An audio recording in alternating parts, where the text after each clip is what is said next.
आप सभी का मेरे चैनल सरकारी स्टडी में स्वागत है। जैसा कि मैंने पहले आप लोगों को बताया था कि ऐसे ही आरआरबी जेई का फॉर्म फिलअप हो चुका है। आज शायद लास्ट डेट है। और जिन लोगों ने फॉर्म भर लिया है, अब उन लोगों से मेरा एक रिक्वेस्ट है कि आप लोग अपने प्रिपरेशन में लग जाओ, तैयारी में लग जाओ, क्योंकि बहुत हो गया। फॉर्म किस जोन से अप्लाई करना है, क्या पोस्ट प्रेफरेंस देना है, इन सब बातों पे बहुत सा डिस्कशन ऑलरेडी हो चुका है। और मैं आशा करता हूँ कि आप लोग जहाँ से भी फॉर्म भरना होगा भर चुके होंगे, और जो पोस्ट प्रेफरेंस देना होगा दे चुके होंगे।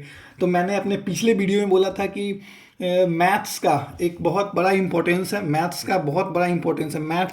जो है वो 30 मार्क्स कैरी करता है सीबीटी फर्स्ट में। और हमको सीबीटी फर्स्ट के लिए बहुत अच्छे से प्रिपेयर होना है, क्योंकि सीबीटी फर्स्ट ही डिसाइड करेगा कि हम सीबीटी 2 में बैठ रहे हैं या नहीं।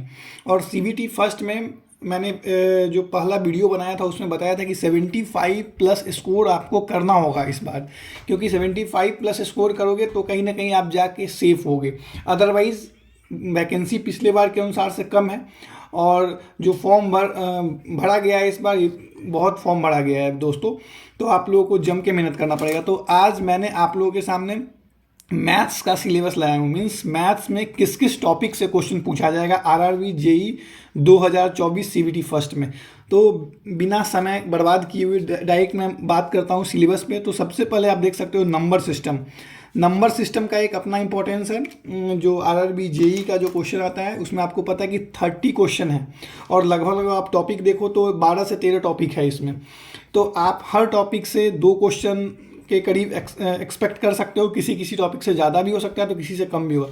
तो सबसे पहले नंबर सिस्टम को जानना बहुत ज़रूरी है। नंबर सिस्टम के बाद आता है एचसीएफ एंड एलसीएम, फिर आता है परसेंटेज। आप देख रहे हो परसेंटेज का बहुत इंपॉर्टेंट रोल होता है आरआरबी जेई में। फ्रैक्शन एंड डिसिमल के बाद आता है फिर रेशियो एंड प्रोपोर्शन जो है, रेशियो एंड प्रोपोर्शन का भी बहुत सारा क्वेश्चन आता है। फिर पाइप्स एंड क्वेश्चन आप देखते होगे कि अगर 2 पाइप इतने घंटे में किसी टैंक को इतना आवर में फिल करता है तो फिर एक पाइप कितने में करेगा, या इस प्रकार का जो क्वेश्चन होता है वो पाइप्स एंड क्वेश्चन के अंदर आता है। फिर आप देख सकते हैं सिंपल एंड कंपाउंड इंटरेस्ट, इसका भी क्वेश्चन भर के आपको मिलेगा, दोनों सिंपल इंटरेस्ट और कंपाउंड इंटरेस्ट दोनों का। फिर टाइम एंड डिस्टेंस आप रीजनिंग में भी पढ़ोगे, और ऐसे मैंने मैथ के सिलेबस में टाइम्स एंड डिस्टेंस को मेंशन किया है। फिर ट्रिग्नोमेट्री मीन्स जितना एरिया कैलकुलेशन हो गया, या जो भी फिगर्स होता है जैसे क्वाड्रिलेटरल, सर्कल, ट्रायंगल, जो आप बेसिक 9th और 10th में पढ़े हो ऑलमोस्ट वही चीज़ कवर अप करेगा। ऐसा नहीं है कि ये 12th का सिलेबस आपसे पूछेगा। आरआरबी जेई का एग्जाम है दोस्तों, ये समझना इंपॉर्टेंस है, क्योंकि बहुत सारे ऐसे लोग होंगे जो मैथ के लेवल को बहुत हाई कर देंगे, बोलेंगे मैथ बहुत हाई लेवल का आएगा, लेकिन एक्चुअल जो एक्चुअल चीज़ें हैं आपको वो बताना, वो जानना बहुत ज़रूरी है कि क्वेश्चन कहाँ से आएगा, किस लेवल का क्वेश्चन होगा। क्योंकि प्रिपरेशन सही मायने में तभी अच्छे से हो पाता है जब आपको एग्ज़ाम का लेवल पता हो। तो अगर इस एग्ज़ाम जो 2018 में जो पेपर का लेवल था, अगर उस लेवल की मैं बात करूँ तो वो 10th के लेवल का पेपर था। तो आप जो प्रिपरेशन करोगे 2024 के लिए, वो भी उसी लेवल के अनुसार से प्रिपेयर करोगे। बहुत ऊपर नहीं जाना है, क्योंकि बहुत ऊपर जाना है फिर चूँकि आपको सिलेबस बहुत ज़्यादा है, केवल मैथ्स ही कंप्लीट नहीं करना है, मैथ्स के साथ रीजनिंग है, जनरल साइंस है, जीके है, फिर आपको सीबीटी 2 के लिए भी प्रिपेयर होना है। तो इसलिए आप इस प्रकार से कवर अप करो ताकि आप अच्छे से जो सिलेबस मेंशन्ड, अब देखो अगर 30 क्वेश्चन है तो 30 क्वेश्चन में हो सकता है, जैसे मान के चलो कि मैथ्स का कितना क्वेश्चन है, 30 क्वेश्चन है ना, तो 30 क्वेश्चन में हो सकता है कि 4 से 5 क्वेश्चन बहुत हार्ड हो। 4 से 5 क्वेश्चन बहुत हार्ड हो। तो ज़रूरी नहीं है कि आपको 30 में 30 स्कोर करना है भाई।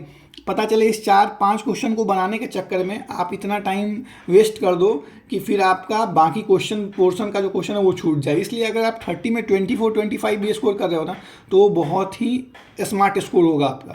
और मैं बता दूं कि 24 और 25 स्कोर करने के लिए आपको 10th के लेवल का मीन्स बेसिक जो मैथमेटिक्स है उसको आप कवर अप कर जाइए।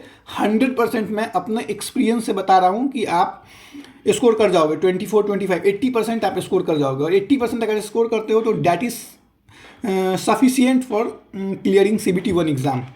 तो अब देखो आगे, तो फिर क्लॉक्स है, कैलेंडर है, और फिर कुछ मिक्स्ड क्वेश्चन हम करेंगे। तो दोस्तों अगर हम बात करें कि चूंकि बहुत सारे वीडियो बनाए जा रहे हैं कि क्या होगा क्या नहीं, लेकिन कोई भी गाइड जो है वो तैयारी की बात नहीं कर रहे हैं। और मैं आप लोगों से बोल रहा हूँ कि जो सरकारी स्टडी चैनल मैंने इसीलिए बनाया है कि चूंकि मैं भी एग्ज़ाम का प्रिपरेशन कर रहा हूँ, मुझे भी एग्ज़ाम देना है, तो एक ऑलरेडी हम लोग एक ग्रुप क्रिएट करें जो सिंसियर स्टूडेंट का हो। मैं ये नहीं बोलूँगा कि सब लोग मेरे चैनल को सब्सक्राइब कर लो, मेरे वीडियो को लाइक करो, शेयर करो, लेकिन जो सीरियस कैंडिडेट हैं वो तो आप ज़रूर इस चैनल को सरकारी स्टडी 2024 को सब्सक्राइब करें। और इस चैनल पे मैं पहले बता देता हूँ कि मैं क्वेश्चन सॉल्व बहुत ज़्यादा नहीं करवाऊंगा, क्योंकि मेरा मानना है कि अगर आप डेली 6 से 7 घंटे पढ़ते हैं तो that is sufficient, that is बहुत ज़्यादा है। ये 6 से 7 घंटा ऐसा नहीं है कि आपको यूपीएससी की तरफ 12 से 14 घंटा पढ़ना होगा। अगर कोई बता रहा है ना कि आरआरबी जेई की तैयारी करने के लिए आपको 12 से 14 घंटा डेली पढ़ना होगा, सब बकवास है, फालतू की बात है। अगर आप 6 घंटे पढ़ लेते हैं ना, 6 से 7 घंटे, that is sufficient to clear RRB JE. ये मेरा एक्सपीरियंस है दोस्तों। अब इस 6 से 7 घंटे में आपको 2 घंटे मीन्स वन थर्ड टाइम जो है वही आपको कहाँ वेस्ट मीन्स कहाँ देना है, तो आपको मोबाइल या कोई क्लासेस जो आप कर रहे हैं, कोई क्लासेस जो कर रहे हैं वहाँ पे 1/3 टाइम देना है। बाकी जो 2/3 टाइम है ना, 2/3 टाइम आपको खुद से मीन्स सेल्फ प्रिपरेशन करना है। सेल्फ प्रिपरेशन मीन्स कहने का प्रैक्टिस करना है, खुद से क्वेश्चन की प्रैक्टिस करना है। ऐसा नहीं है कि आप मैथ्स का 2 घंटा क्लास देख रहे हो और फिर घर पे या खुद से 1 घंटा अभी प्रैक्टिस नहीं कर रहे हो। अगर आप दिन में 2 घंटे का क्लासेस देखे हैं ना, तो कम से कम 4 घंटा आप फिर उसका क्वेश्चन प्रैक्टिस करें। और मैंने जो ये चैनल बनाया है वो क्वेश्चन प्रैक्टिस के लिए नहीं है। हाँ, मैं कॉन्सेप्ट जरूर बताऊंगा और हर एक कॉन्सेप्ट पे एक क्वेश्चन जरूर करवाऊंगा, और फिर आपको उस प्रकार के क्वेश्चन का प्रैक्टिस खुद पे घर पे करना है। और दोस्तों मैं आपसे एकदम अपने एक्सपीरियंस से कर रहा हूँ कि अगर आप ज़्यादा टाइम किसी क्लास को देखने में लगाओगे ना, या मीन्स मान लो मैथ है या रीजनिंग है, उसमें अगर ज़्यादा टाइम आप किसी क्लास को देख रहे हो और खुद प्रैक्टिस नहीं कर रहे हो, तो कोई बेनिफिट नहीं होगा, उससे कोई बेनिफिट नहीं होना। इसलिए मेरा एक्सपीरियंस है, मेरा ये मानना है कि आप लोग खुद से बहुत ज़्यादा प्रैक्टिस करो और जो कॉन्सेप्चुअल चीज़ है उसको आप समझो। इसीलिए मैंने ये चैनल बनाया सरकारी स्टडी, जिस पे मैं कॉन्सेप्ट की बातें करूँगा और थोड़ा बहुत एक ओवरव्यू भी दूंगा। जैसे आज मैं कोई टॉपिक स्टार्ट नहीं कर रहा हूँ, लेकिन मैं जैसे फॉर एग्जांपल आपको मीन्स मैथ्स सबसे पहले डील करूँगा, तो मैथ्स में फॉर एग्जांपल हम नंबर सिस्टम अगर सबसे पहले डील करते हैं, जैसे नंबर सिस्टम, तो मैं आज एक ओवरव्यू दे देता हूँ कि मैं किस प्रकार से नंबर सिस्टम को डील करूँगा, क्या क्या मैं इसमें बताऊँगा। तो मेरा मानना है कि नंबर सिस्टम में जो भी लोग आरआरबी जेई की प्रिपरेशन कर रहे हैं वो सभी लोगों को पता होगा कि क्या होता है क्या नहीं होता है। लेकिन एक जो होता है ना, एक बार आप ब्रशअप कर लेना, मीन्स एक बार पुरानी चीज़ों को मैं अगर डिस्कस कर दूंगा तो आप लोगों को याद आ जाएगा कि हाँ ये चीज़ ऐसे है ऐसे नहीं है। तो जैसे सबसे पहले अगर नंबर सिस्टम में देखें तो सबसे पहला क्या आता है नंबर सिस्टम में, सबको पता है, नेचुरल नंबर। नेचुरल नंबर, तो अब एक बार नेचुरल नंबर जब मैं बोला तो मुझे ये लगता है कि आप सभी को नेचुरल नंबर पता होगा कि यार नेचुरल नंबर हमने पढ़ा है 10th में। और कुछ ऐसे स्टूडेंट होंगे जो भूल रहे होंगे कि नेचुरल नंबर क्या होता है। तो मैं बता दूं कि all counting number are natural number. All counting numbers are natural number. तो आप इससे अब समझ चुके होंगे कि नेचुरल नंबर क्या होता है। एग्जाम्पल के तौर पे अगर देखा जाए तो 1 2 3 4 एक्सेट्रा, जिस प्रकार से जिन भी नंबर को हम काउंट करते हैं वो सब क्या होते हैं, नेचुरल नंबर होते हैं। एग्जाम्पल के तौर पे आप देख सकते हैं 1 2 3 4 ये सब क्या है, नेचुरल नंबर है।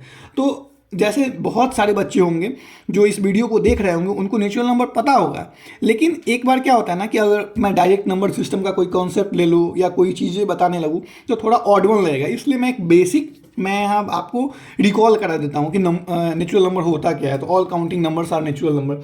उसी प्रकार से अब बोला जाएगा होल नंबर क्या होता है। दूसरा जैसे क्या है, आप सभी को पता है होल नंबर, आप लोगों ने बहुत ज़्यादा नाम सुना होगा होल नंबर का। तो होल नंबर को मैं अगर डिफाइन करूँ तो जितने भी काउंटिंग नंबर होते हैं including zero are whole number. Means अभी नेचुरल नंबर में एग्जांपल क्या था, 1 2 3 4 आर नेचुरल नंबर।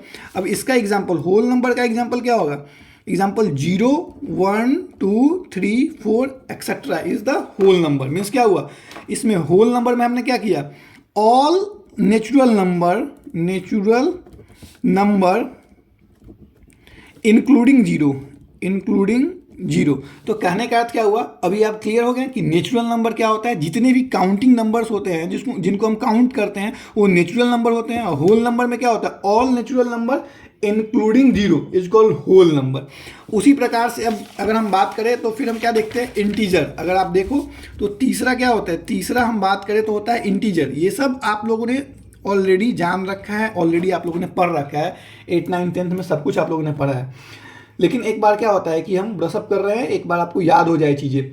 तो इंटीजर क्या होता है, all counting numbers zero and negative of counting numbers are called integer. देखो फॉर एग्जांपल इंटीजर को हम जेड से डिनोट करते हैं, इंटीजर को हम जेड से डिनोट कर रहे हैं। तो क्या बोल रहे हैं कि जितने भी काउंटिंग नंबर हैं मीन्स 1, 2, 3, 4 ये सब इंक्लूडिंग जीरो मीन्स सारे होल नंबर, और negative of counting number means integer में क्या हो गया, जैसे फॉर एग्जांपल -4, -3, -2, -1, 0, 1, 2, 3, 4 ETC।